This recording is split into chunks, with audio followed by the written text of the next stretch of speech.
Hello and welcome to Verma's online academy. दोस्तों, आइए देखते हैं जेएसएससी लैब असिस्टेंट 2023 के लिए कुछ इंपॉर्टेंट क्वेश्चंस। दोस्तों, टोटल 20 इंपॉर्टेंट क्वेश्चंस पर हम लोग डिस्कस करेंगे जो कि फिजिक्स सब्जेक्ट से जुड़े हुए होंगे। ठीक है, जेएसएससी लैब असिस्टेंट के दृष्टिकोण से ये जो क्वेश्चंस होंगे ये इंपॉर्टेंट भी होंगे और साथ ही साथ इंडिकेटिव भी होंगे कि किस तरह के क्वेश्चंस जो है ये लैब असिस्टेंट के एग्जाम्स में पूछे जा सकते हैं। तो आइए शुरू करते हैं आज का ये वीडियो।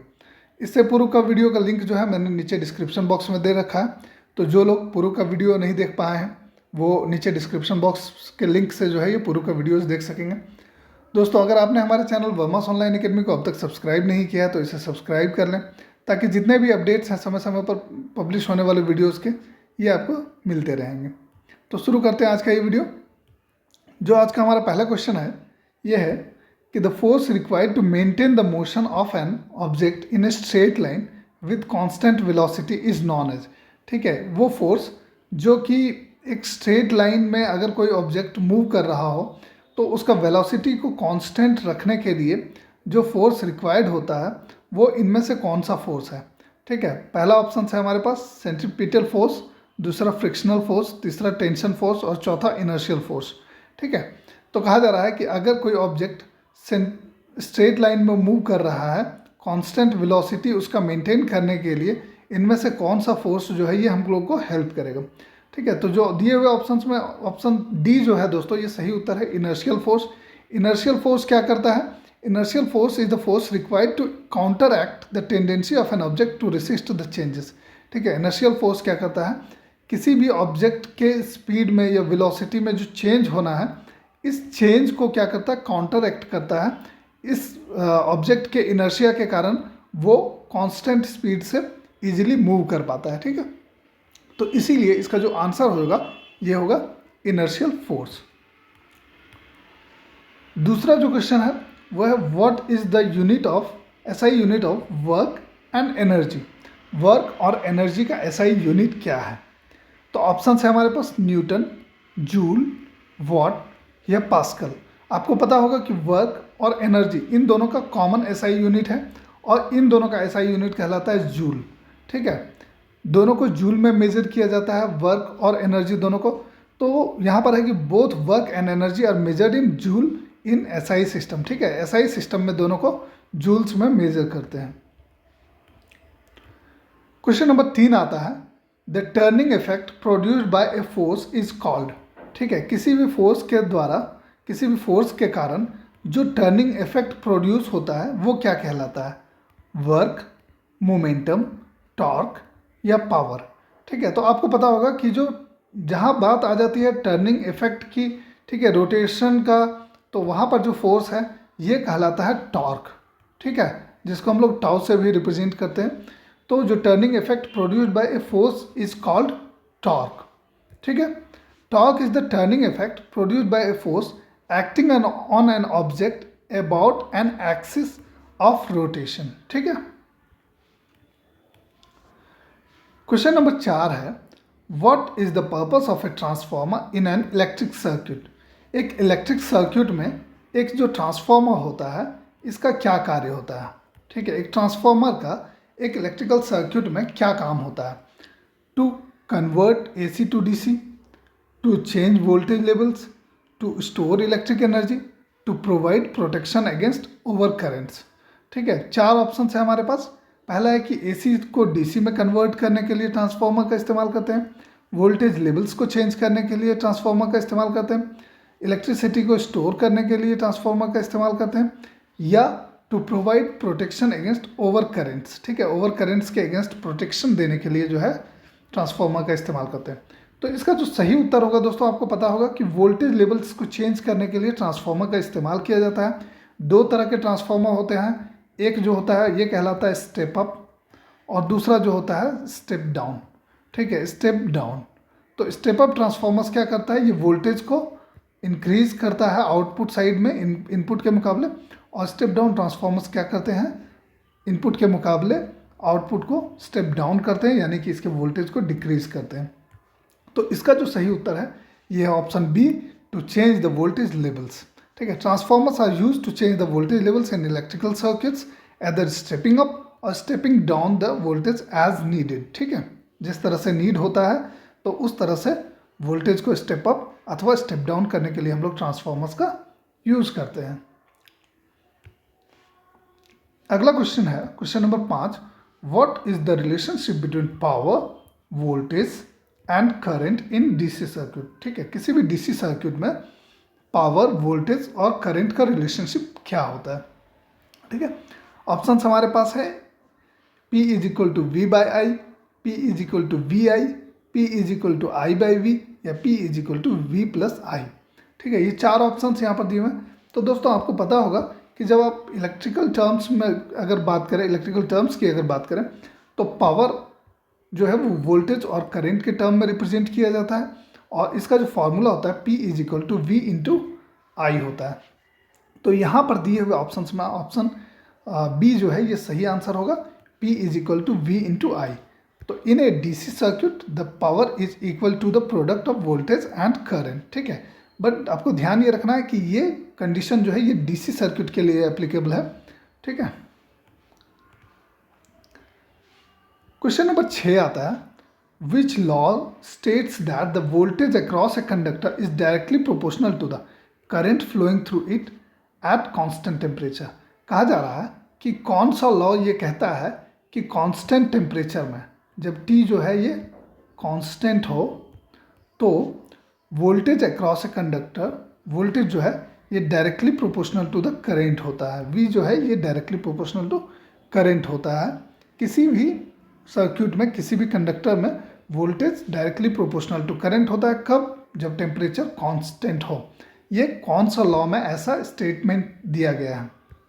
तो ऑप्शन है हमारे पास Ohm's law, Faraday's law, Coulomb's law या गॉस लॉ। ठीक है, इसका जो सही उत्तर है ये है ओम्स लॉ। आपको पता होगा सबसे बेसिक लॉ है इलेक्ट्रिक करंट का। ठीक है, कहा जा रहा है कि Ohm's law state that the voltage across a conductor is directly proportional to the current. Ohm's law क्या कहता है कि voltage across a conductor is directly proportional to current. और क्या कहता है? एट कांस्टेंट टेम्परेचर, जहाँ पर T जो है ये कांस्टेंट होना चाहिए। T is equal to constant होना चाहिए। ठीक है, टेम्परेचर कांस्टेंट होना चाहिए with proportionality constant being resistance. जहाँ पर प्रोपोर्शनलिटी कांस्टेंट क्या है? रेजिस्टेंस है। यानी कि V इज इक्वल टू, जब ये प्रोपोर्शनलिटी कांस्टेंट जब हटेगा तो I के बाद R लग जाएगा, ये रेजिस्टेंस होगा। ठीक है, तो V is equal to I R होता है, यानी कि V is directly proportional to I होता है। ठीक है, तो यहाँ जो क्वेश्चन पूछा जा रहा है, voltage across the conductor is directly proportional to the current flowing through it at constant temperature, ये किस लॉ में स्टेटमेंट दिया गया है? तो इसका जो सही उत्तर होगा ये है ओम्स लॉ। क्वेश्चन नंबर 7 है, what is the unit of electric current. ठीक है, इलेक्ट्रिक करंट का यूनिट क्या है? ठीक है, ऑप्शन है हमारे पास जूल, वोल्ट, एम्पियर और ओम। तो आपको पता होगा कि इलेक्ट्रिक करंट जो है ये एम्पियर में मेजर किया जाता है। तो ऑप्शन सी जो है ये इसका सही उत्तर है, ampere. Ampere is the SI unit of electric current, ये आपको ध्यान रखना। अब हम लोग बाकी जो ऑप्शंस दिए हुए हैं इनके बारे में डिस्कस कर लेते हैं। ओम किसका यूनिट है? तो ये यूनिट है रेजिस्टेंस का। ठीक है, रेजिस्टेंस का। ओम को जो है हम लोग इस तरह से भी डिनोट कर सकते हैं, और ये रेजिस्टेंस का एसआई यूनिट है। एम्पियर जो है ये करंट का एसआई यूनिट है, इलेक्ट्रिक करंट का। वोल्ट जो है ये पोटेंशियल डिफरेंस का एसआई यूनिट है, या तो वोल्टेज का। ठीक है, और जूल जो है ये एनर्जी का एसआई यूनिट है, एनर्जी का एसआई यूनिट है। तो आपको ध्यान रखना है कि what is the unit of electric current. तो इसका उत्तर हो जाएगा ampere. Electric current is measured in terms of amperes which represent the flow of charge through a conductor. जो कि क्या रिप्रेजेंट करता है? इलेक्ट्रिक करंट क्या रिप्रेजेंट करता है कि flow of charge through a conductor, किसी भी कंडक्टर से जो चार्ज फ्लो होता है वो रिप्रेजेंट करता है। क्वेश्चन नंबर 8 है, what is the purpose of N amplifier in electronic circuit.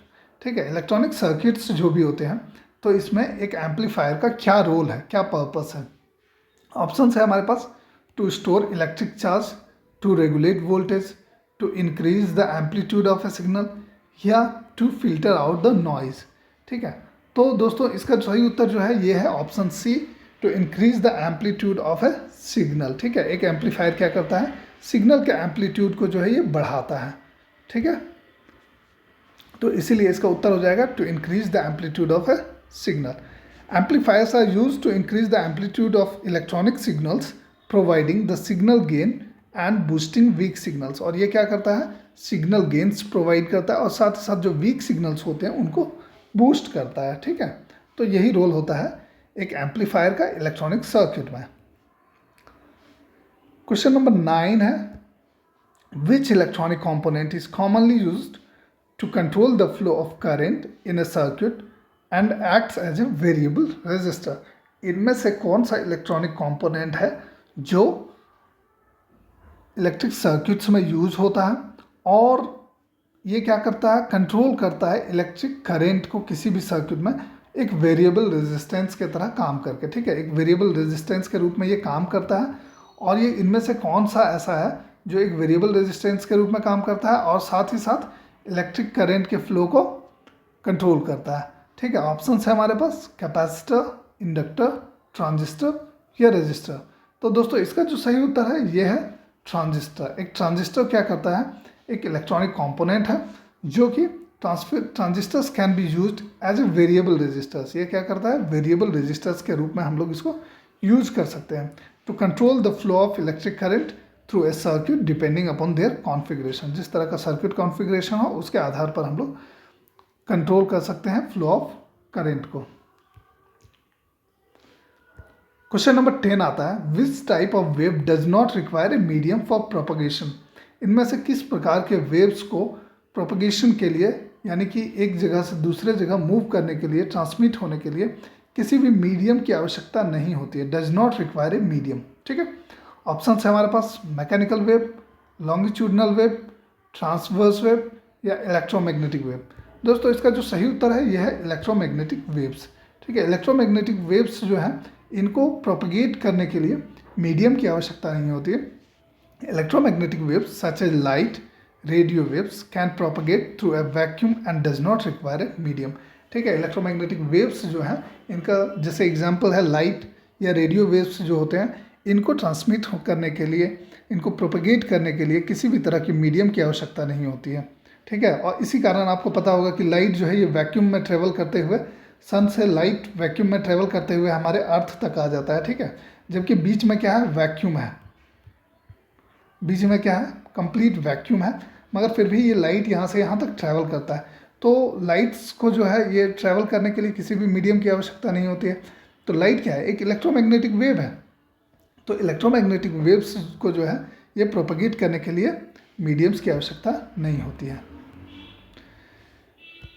Question number 11 आता है, distance between two consecutive points in a wave that are in phase, that is example two crests और two troughs is called. ठीक है, कहा जा रहा है दो कॉन्सिक्यूटिव वेव्स में जो डिस्टेंस होता है, distance between two consecutive points, ठीक है, ये दो कॉन्सिक्यूटिव पॉइंट्स हैं दैट आर इन फेज, जो कि एक फेज में हो। इसका मतलब है कि या तो दो क्रेस्ट हों या फिर दो ट्रफ हों। ठीक है, या तो ये दोनों या तो ये दोनों। इज कॉल्ड, ये कहा जाता है, क्या कहा जाता है, फ्रीक्वेंसी, वेवलेंथ, एम्पलीट्यूड या पीरियड। इसका जो सही उत्तर है दोस्तों ये है वेवलेंथ। किसी भी वेव में क्रेस्ट टू क्रेस्ट ये जो डिस्टेंस है, या फिर ट्रफ्स टू ट्रफ्स ये जो डिस्टेंस है, ये क्या कहलाता है, उस वेव का वेवलेंथ कहलाता है। ठीक है, तो इसका उत्तर हो जाएगा wavelength. Wavelength is the distance between two consecutive points in a wave that are in phase with each other. ठीक है, क्वेश्चन नंबर 12 आता है, which property of wave determines its loudness in case of sound waves. ठीक है, इनमें से कौन सा प्रॉपर्टी जो है वेव्स का, कौन सा प्रॉपर्टी डिटरमाइन करता है इसकी लाउडनेस को साउंड वेव्स के केस में। ठीक है, ऑप्शन है हमारे पास फ्रीक्वेंसी, वेवलेंथ, एम्पलीट्यूड या पीरियड। इसका जो सही उत्तर होगा दोस्तों ये होगा एम्पलीट्यूड। लाउडनेस जो डिटरमाइन करने वाला जो प्रॉपर्टी है ये है इसका एम्पलीट्यूड। जितना ज़्यादा एम्पलीट्यूड होगा, ठीक है, उतना ज़्यादा उसका लाउडनेस होगा, उस साउंड वेव का लाउडनेस उतना ज़्यादा होगा। इसीलिए आपको पता होगा कि हम लोग एम्पलीफायर का इस्तेमाल करते हैं ताकि इसके एम्पलीट्यूड को बढ़ा सकें, और जितना एम्पलीट्यूड बढ़ेगा वो साउंड जो है उतना लाउड साउंड निकलेगा।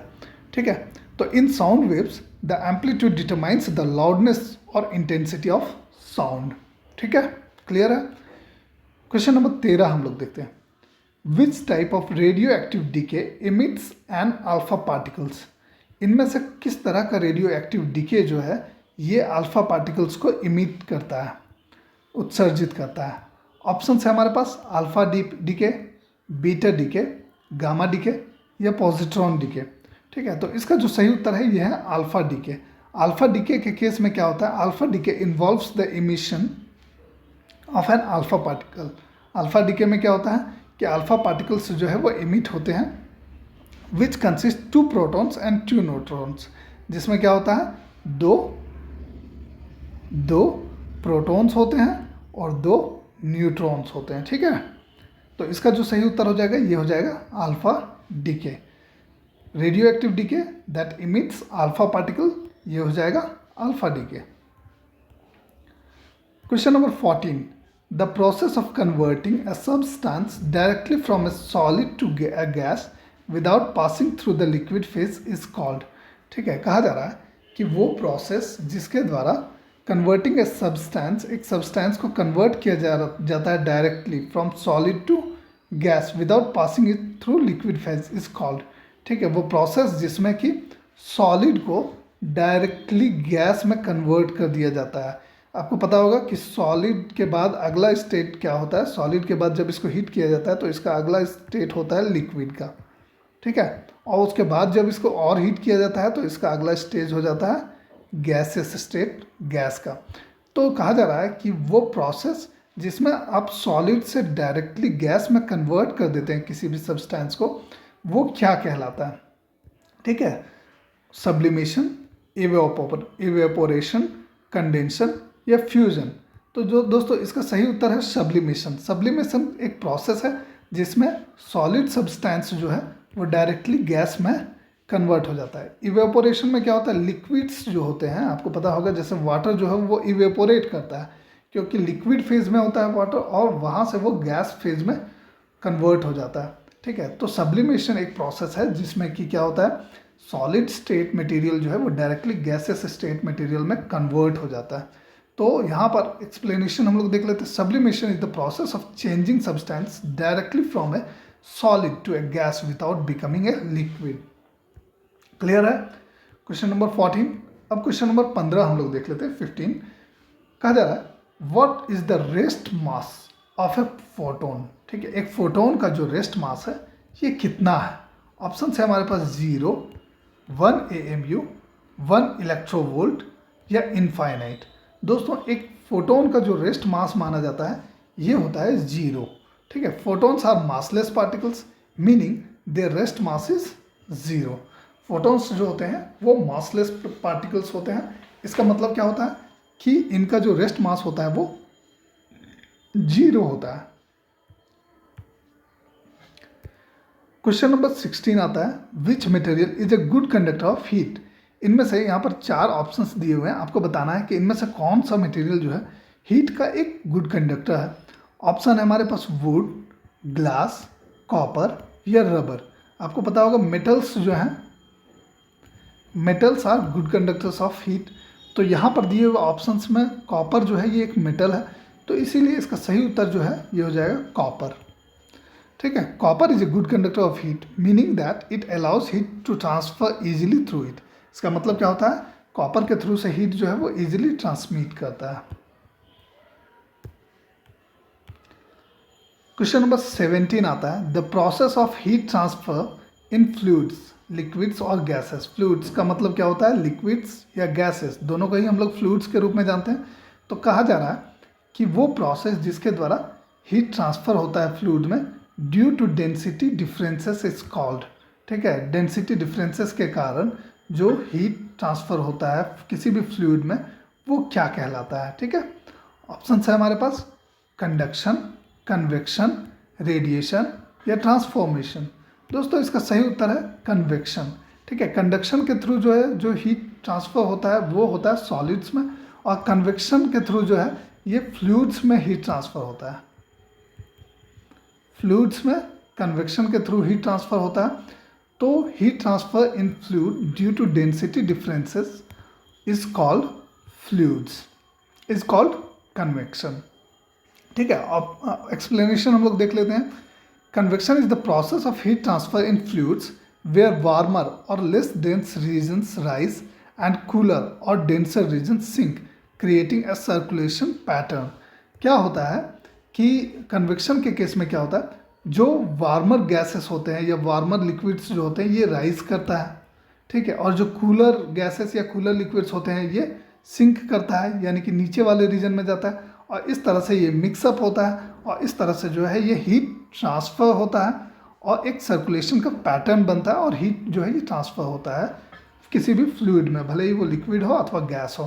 तो ये जो पूरा प्रोसेस है ये कहलाता है कन्वेक्शन। क्वेश्चन नंबर 18 हम लोग देख लेते हैं। Which law of thermodynamics states that energy can not be created or destroyed, only converted from one form to another.